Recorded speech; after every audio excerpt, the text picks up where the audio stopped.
নমস্কার, শুভসন্ধ্যা রান্নাঘরে আমার সকল দর্শক বন্ধুকে জানাই স্বাগত। আমি শিউলি। আজকে দেখো, আজকে কোনো ভিডিও মানে রান্নার দেখাচ্ছি না তোমাদেরকে আমি শুভ নববর্ষ আর শুভ অক্ষয় তৃতীয়া জানাবার জন্য সামনে আসলাম।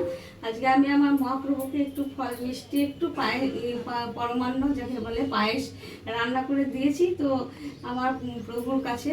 তো সেই জন্য তোমাদের সাথে একটুখানি শেয়ার করলাম আমার প্রভুকে।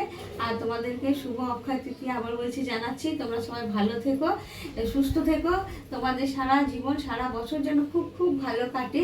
আর তোমাদের যা যা মানে মনের ইচ্ছা সেটা যেন ঈশ্বর তোমাদের পূর্ণ করেন, আল্লাহ তোমাদের পূর্ণ করেন, গড তোমাদের পূর্ণ করেন।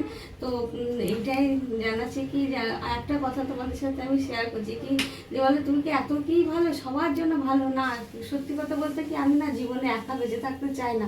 কারণ কি আমি না কোভিডের সময় সবসময় তো ঈশ্বরের কাছে একটাই প্রার্থনা করতাম কি যেন আমার এই জগৎ সংসারের প্রত্যেকটা মানুষকে যেন করোনা মুক্ত রাখে এবং সবাই যেন ভালো থাকে। আমি কোনোদিন বলিনি কি যে আমি আমার পরিবার শুধু করোনা মুক্ত থাকে, এটা আমি চাইনি। কেন কিনা এটা আমি বুঝি কি অর্জুন যখন যুদ্ধক্ষেত্রে কৃষ্ণকে বলেছিল কি যে হে মাধব, আমি কাদের সঙ্গে যুদ্ধ করতে এসেছি, আমার গুরু পিতামহ পিতৃব্য মাতুলাদি বন্ধু স্বজন আত্মীয় এদের সাথে যুদ্ধ করে এদেরকে নিহত করে আমি রাজ্য ভোগ করতে চাই না। আমি একা বেঁচে থেকে রাজ্য ভোগ করে কি করব, সবাই যদি না থাকে আমিও তাই। আমার দেশবাসী প্রত্যেককে ভালো থাকুক, সবার আশা পূর্ণ হোক, এটাই আমি সবাই চাই, ঈশ্বরের কাছে চাই, সব সময় চাই।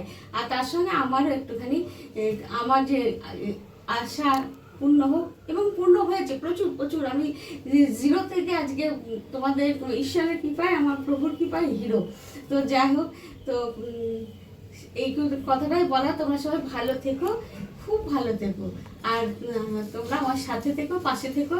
আমার চ্যানেলটা একটু সাবস্ক্রাইব করে দেবে, লাইক করবে, কমেন্ট করবে, আমার সাথে থাকবে, আমিও তোমাদের সাথে থাকবো। ঠিক আছে, আজকের মতো তাহলে টাটা।